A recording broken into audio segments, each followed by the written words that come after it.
마케팅을 하지 말아야 되는 게 맞는 건지 좀 이 부분에 좀 얘기를 해봤으면 좋겠어요. 그러면 우선 뭐 여러 가지 좀 캐러고리를 두고 얘기를 해봤으면 하는데 우리 첫 번째 우리 복음에 대한 상품화에 대해서 한번 얘기를 해봤으면 하는데 저는 모르겠어요. 저도 어렸을 때부터 신앙생활하고 리더생활 오래 했잖아요. 옛날에는 그런 게 많았던 것 같아요.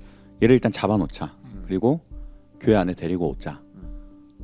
그리고 교회 안에서 있다 보면은 하나님이 일을 하실 거다. 그게 우리가 많이 갖고 있는 생각이에요. 그쵸, 지금도 제가 봤을 때 우리 안에도 이 생각은 많이 있어요. 그렇죠. 근데 네. 저는 뭐 저도 잘 답은 모르겠지만 요즘 제가 느끼는 거는 그게 아닌 것 같아요. 왜냐하면 성경에서 볼 때는 교회라는 건 예수님의 몸이잖아요. 예수님의 몸 안에 결국은 사도 바울도 얘기하는 게 안 믿는 자들은 사단의 자식들이잖아요. 네. 데리고 와서 함께 조화롭게 있는 것 자체가 사실 말이 안 된다고 생각해요. 그러면은 그 사단의 아들이 벌써 예수를 믿었든지 아니면 교회가 예수님의 몸이 아니든지 두 개 중에 하나잖아요. 그래서 요즘에 그런 생각이 많이 바뀌고 오히려 교회라는 곳은 믿는 자들의 모임이지, 코이노니아라는 게 이제 믿는 자들의 모임이지, 안 믿는 자들이 와서 예수 믿게 하는 전도의 공간은 아니라고 생각을 해요. 그래서 그냥 요즘에 그냥 그런 생각으로 저도 리더 생활하고 뭐 섬기려고 생각을 많이 하고 있고, 요 근래 또 저희 일독하면서 선지서 읽잖아요. 제가 선지서를 할 게 없으니까 2번 읽었어요. 근데 그러면서 느낀 건 뭐냐? 뭐 우리가 값싼 복음 항상 얘기하지만 진짜 나는 값싼 복음을 가지고 사는 사람이구나. 왜냐면은 선지자들 보면은 막 구걸하지 않잖아요. 막 와서 막 야 우리 뭐 찬양도 하고 뭐 이벤트도 하고 해서 야 너네 제발 돌아와라. 아니면 하나님 죽는다. 이렇게 안 하잖아요, 선지자들이. 하나님도 절대 그걸 원하시지 않아요. 그거는 만약에 우리가 하나님의 이미지로서 그렇게 한다는 것 자체가 뭐 우리는 뭐 섬기는 사람이니까 뭐 돼지라고 할 수도 있겠지만 저는 그것도 아닌 것 같아요. 왜냐면은 우리가 하나님의 자녀들인데 막 가서 베깅하고 막 나와라. 하나님 복음을 나는 그렇게 디자인하지 않았다고 생각을 해요. 그래서 요즘 느끼는 거는 진짜 복음이 상품이 될 만한 가치가 있는 건가? 뭐 옛날에 마스터카드 광고 있잖아요. 뭐 This is priceless 하면서 priceless 한 게 사실 복음인데 너무 이거를 복음을 뭐 목사님 말씀하신 것처럼 현실적으로 이성적으로 실용적으로 보니까는 이게 문제가 되지 않나? 그래서 이런 게 마케팅에 접목되어 있는 게 굉장히 잘못되지 않았나? 저는 요즘 그냥 그런 생각이 들었어요. 목사님 어떻게 생각하세요? 복음이 상품이 된다라고 했을 때 아까도 얘기했지만 그 조지 바나가 그런 얘기 했잖아요. 동일한 가치를 지니는 상품들을 당사자들이 합의하며 교환하는 모든 활동이 결국은 이 마케팅이고, 그렇다면 이제 이 교환을 하려면은 복음이 상품의 옷을 입어야 되는데 이 상품을 누가 사겠냐는 거지. 나는 아무도 안 살 것 같아. 십자가의 도를 전달하는데 요즘 세대 같은 경우는 너의 만족을 채워. 근데 성경은 뭐라 그러냐면 너를 부인해. 요즘 세상에는 너가 성공할 수 있는 건 모든 것 취해. 근데 성경은 십자가 지고 죽어 이렇게 얘기하는데 이 상품을 살 사람이 누가 있나? 아무도 안 산다는 거지. 그러면은 이 상품을 그러면 어떻게 전달해야 되나? 그것이 이제 결국은 절대 주권인 거야. 하나님이 선택한 사람들을 하나님은 테이크하신다. 근데 복음이 상품화되는 가장 큰 어떤 사상적인 흐름을 가져온 게 나는 개인적으로 이신론인 것 같아. 이신론은 신이 천지를 창조해놓고 아무것도 안 한다는 거잖아요. 그러니까 결국은 우리가 뭘 해야 된다는 거야. 근데 복음은 사람들이 흥미로워하지 않는 상품이기 때문에 우리가 그러면 어떻게 하면 아무도 사지 않는 복음을 사람들에게 팔 수 있을까? 그러려면 결국은 포장을 잘해야 된다. 그러니까 포장을 잘해야 된다는 건 그들 얘기고, 메시지를 왜곡해야죠. 왜곡해야 상품이 되는 거지. 잘 왜곡만 하면, 조금만, 거의 비슷하게 얘기하지만 조금만 왜곡하면.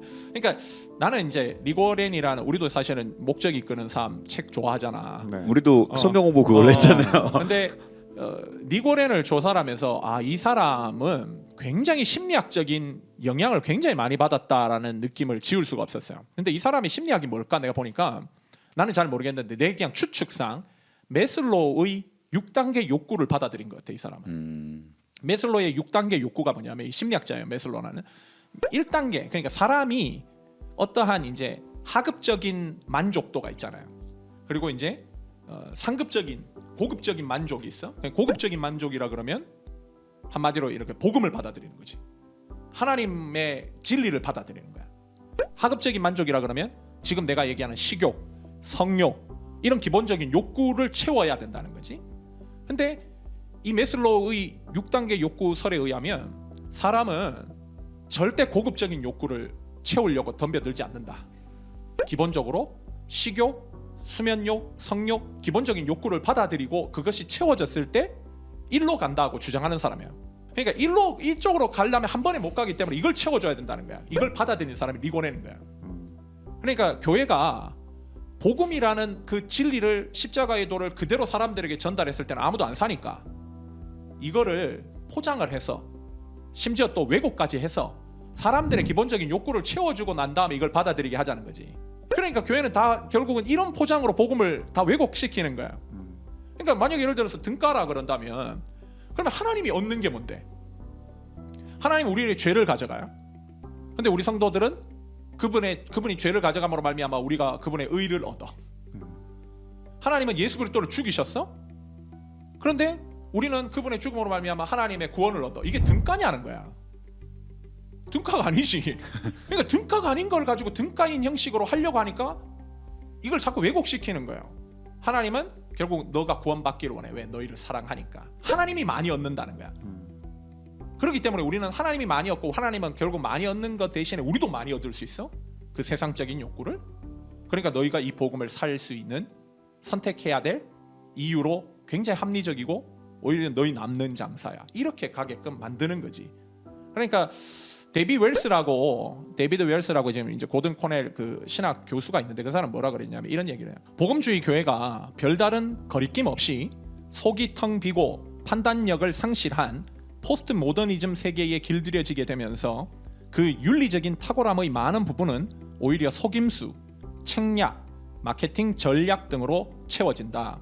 그렇게 되면 하나님은 판매 제품으로, 믿음은 휴양 활동으로, 교회는 동호 집단으로 바뀌고 만다. 이 사람이 참 이렇게 굉장히 이 탁월하더라고. 지적이. 이 사람 이제 뭐 신학 실종, 거룩하신 하나님, 뭐 윤리 실종 이런 책들이 있는데 한번 진짜 뭐 청취자들도 한번 읽어보시면 좋을 것 같아요.